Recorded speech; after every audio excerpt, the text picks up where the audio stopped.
Hello, hi guys! Magandang hapon sa inyo lahat. This is Jim from Masigida Channel, a faith healer, also mata reader. This is a monthly gabay for the month of October 2023 for the sign of Cancerian. So, Cancer, Cancer, Cancer, welcome, welcome to my channel.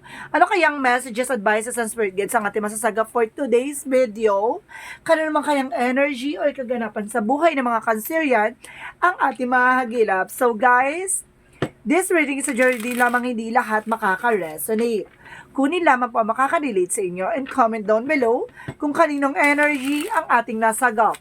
And of course, don't forget to like and subscribe my channel and hit notification bell for more videos updates. Sa mga hindi pa po nakakapag-subscribe sa aking channel, please click your subscribe button dyan sa baba for all bell para updated kayo sa mga videos na i-upload natin every time in every moment. So guys, kumapit-kapit ka dahil ito namin sa'yo ng ating mga gabay.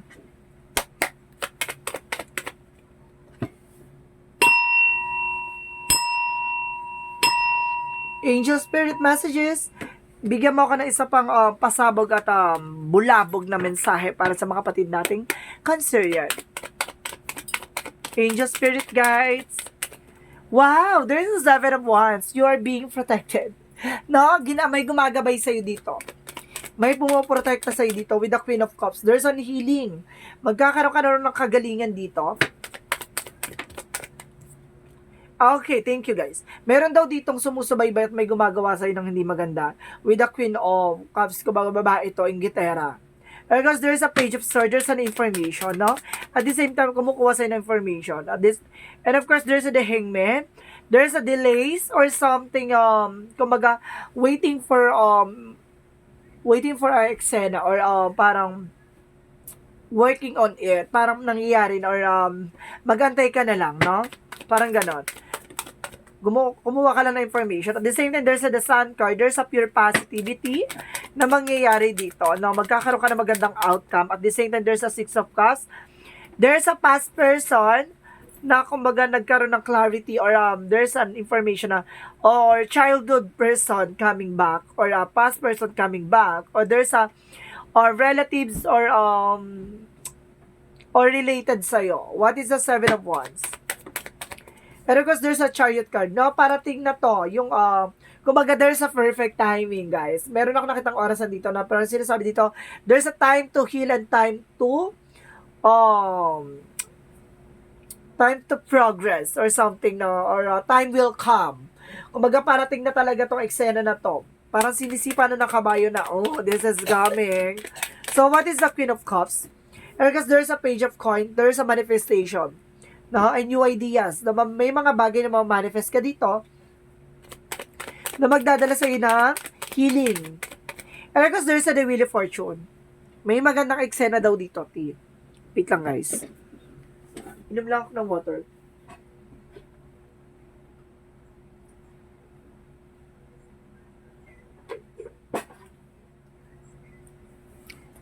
Thank you. The Wheel of Fortune may bless and of course good luck na papasok daw dito. At may kumukuha daw na information sa'yo, baka magdala sa'yo ng swerte to, no? And of course, there's a Three of Cups, there's a celebration, and of course, there's a Page of Wands, there's a good news. May magandang balita sa'yo na magdadala sa'yo ng celebration. No, waiting ka lang. Mabagal man siguro ang pag-eksena nito, pero sigurado magandang balita to. And of course, there's a Palace of Swords, maraming betrayal, maraming deception dito. Kumaga maraming burden at the same time, maraming traidor. Kumaga sinabi sa dito maraming sakit na nakaraan na nangyari sa inyo. Kumaga sinasabi na magkakaroon ka ng clarity at kaliwanagan. What is the Six of Cups? What is the Six of Cups? Okay, there's a Nine of Coin. Ibig sabihin dito, maging practical ka pagdating sa finances, no? There's a Six of Cups na, kumbaga, there's a past person coming back, baka ito yung taong mangungutang sa'yo, o may lalapit sa'yo, na maging maingat ka daw. What is the Seven of Wands and the Chariot card? And of course, there is a Palace of Cups, there's an happiness. There's an happiness dito. Parating ang kaligayahan at kasiyahan. And of course, there's a the World card. There's a trouble. Wow! May gala around the world or something, no? And of course, itong Wheel of Fortune and the Page of Sword, there's a sneakiness, no? Kumbaga, merong taong kumukuha ng information sa'yo na magdadala sa'yo ng swerte, no? Parang may kumukuha ng information sa'yo, some of nowhere, baka hindi mo kilala, tapos merong, kumbaga, hinaantay ka, or baka pagdating sa business or trabaho or negosyo, baka magatid sa'yo itong ng magandang eksena tong tao na to. What is the Hangman across the Three of Cups and across the Page of Wands? There's a Tree of Life. O, see? Talagang waiting ka lang talaga kasi may swerteng biglang pipitik sa'yo dito. Kumbaga, talagang kasama talaga siya sa buhay mo na, kumbaga, there's, kumbaga step by step, ganon, no? Nasa stairs or nasa hagdanan siya ng tagumpay na parating na, naantayin mo lang, no? Yung swerte ay dadapo na. What is the Sun card across the Palace of Swords? There's a Seven of Coins. So, sinasabi dito, there's a harvest time. Diba? Kung ano kung ano yung tinanim mo, siya itong aanihin mo. There's a harvest coming in for you. Kumbaga lahat ng mga pinagdaanan from the past, mga taong gumawa sa'yo ng hindi maganda, babalik din sa kanila yan. Kumbaga sinasabi sa'yo dito na kung ano man ang ginawa mo sa kapwa mo, ay babalik sa'yo. What goes around, comes around. At the same time, sinasabi sa'yo dito talaga na magkakaroon ka talaga ng pasabog. Kasi there's a 777. So, sinasabi sa'yo dito, guys, na merong, kumbaga, okay, thank you. Kumbaga lahat ng mga problema ay masusolusyonan na daw. Thank you. Additional messages. And of course, there's a full card. Oh, wag ka daw nagtitiwala dito sa tao na to, yung taong babalik. O yung tao, kaibigan mo, no? Wag ka nagtitiwala kasi, ayun nga, dala ay Five of Wands, competition or disagreement. No? Wag ka nagtitiwala dyan kasi baka pag-awayan nyo lang yan or baka ang dala niyan ay gulo. No? Baka it's your ex, your friends, your kapitbahay, gano'n. Baka pag may lumapit sa'yo, wag ka nagtitiwala basta-basta. Maniniwala ka pero hindi ka magtitiwala. So, what is the outcome? Outcome is a faith, no? Kumbaga, there's a faith, kumbaga magtiwala ka sa process or progress. And of course, the Eight of Cups, letting go, no? And of course, the Five of Swords, there's a self-sabotage or there's a fair fight, no? Kailangan, pag-ingatan mo yung sarili mo, no? Hindi mo alam kung kumbaga, siguro the faith, para sinusubukan ng tiwala mo dito, no? Or magtitiwala ka ba sa mga tao sa paligid mo? At sinasabi na Eight of Cups, let go, no? Hayaan mo. And of course, there is a Five of Swords na, kumbaga, strategy. O baka kumukuha ng strategy yan sa'yo, no? Kumbaga, deadmahin mo yan, mag-let go ka, wag mo iniintindihan, ganon. Moving on. So, what is the Love Oracle card? There's an engagement ring, no? Kumbaga, may parating talagang love life pagdating sa'yo. Magkakaroon ka ng partnership dito. At the same time, there's an health choices. Kumbaga, self-love, self-care. At the same time, the Golden Mirror is love bombing, no? Parang magkakaroon ka ng talagang bigla ang pag-ibig din dito, no? Kumbaga hindi mo inaasahan. Surprise! Ganun. So let's see what is the love oracle, what is the yin and yang oracle card. What is the yin and yang? There's a truth. O, see? May lalabas at may lalantad sa'yo ang katotohanan. And of course, there's a chemistry. Ito, talaga meron taong darating para sa'yo. Hindi lang pakiliging ka para mahalin ka. There's an apology. Oh my God! There's a fast person talaga coming back. No? There's an apology and forgiveness. Susubukan dito kung mapapatawad mo siya, no? Kumbaga, sinasabi dito, kumbaga, dala nito ay, kumbaga, katotohanan at talagang, baka magulo ka lang, no? Nasa sa'yo yan. So, what is additional messages? Angel Spirit Guides.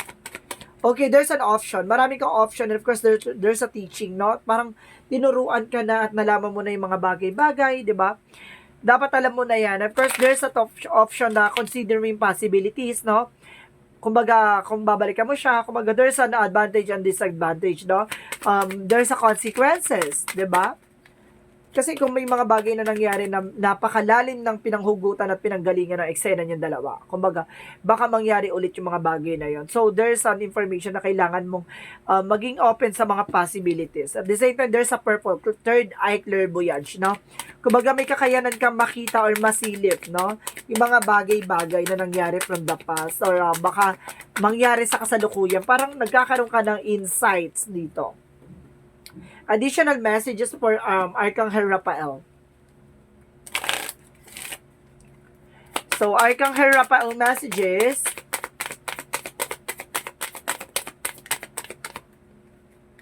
There's an easy does it, no? Kumbaga madali lang yung para sa iyo 'yan.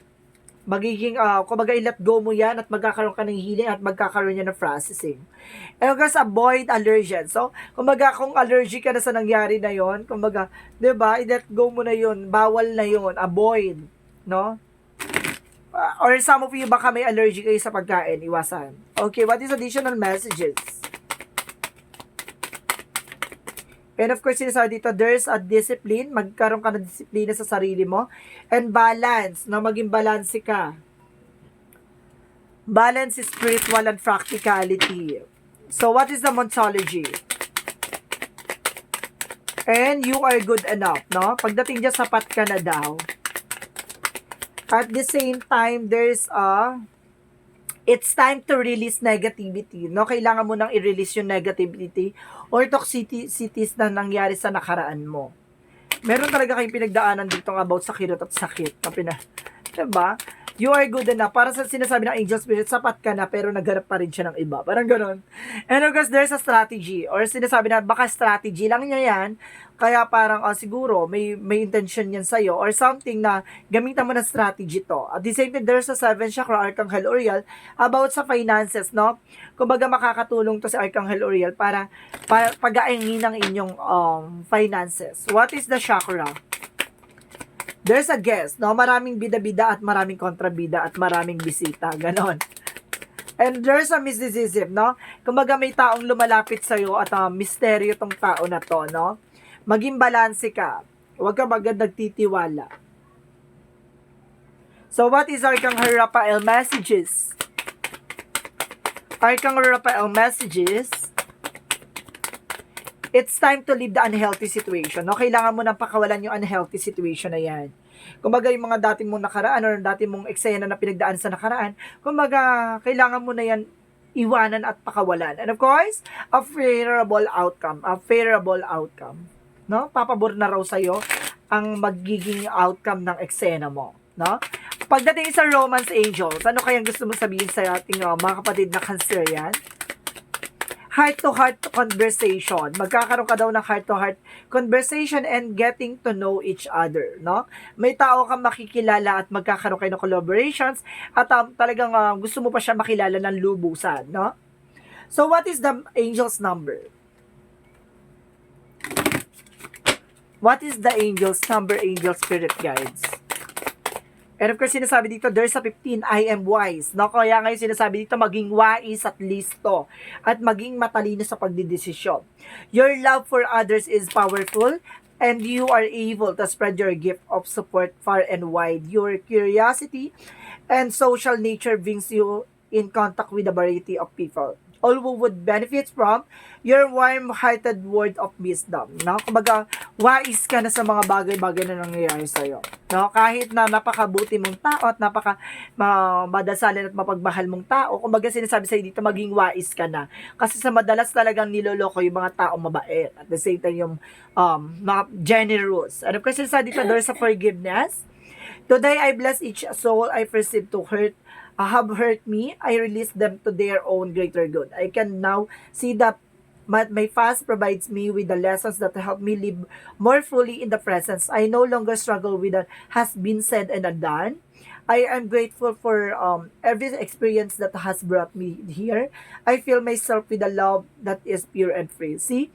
Pinapalaya mo yung sarili mo. Hindi dahil pinapatawad mo sila sa nagawa nilang kasalanan sa'yo. So, pinapatawad mo yung sarili mo sa mga bagay na nangyari from the past na kaya mo ulit kaya mo ulit ma-inlove at kaya mo ulit magmahal. Kasi baka yun yung maging sagabal, no? At magdala sa'yo ng blockages or negativity. Kasi nasaktan man tayo pero kailangan natin i-let go. Pero hindi na tayo magtitiwala sa mga bagay-bagay or sitwasyon na nangyari sa nakaraan. 'Di ba? Marunong tayong madala sa nangyari at natutunan na natin yung magkaroon ng boundaries, 'di ba? Sa mga bagay-bagay, lalo-lalo yung mga taong gumawa sa atin ng hindi maganda.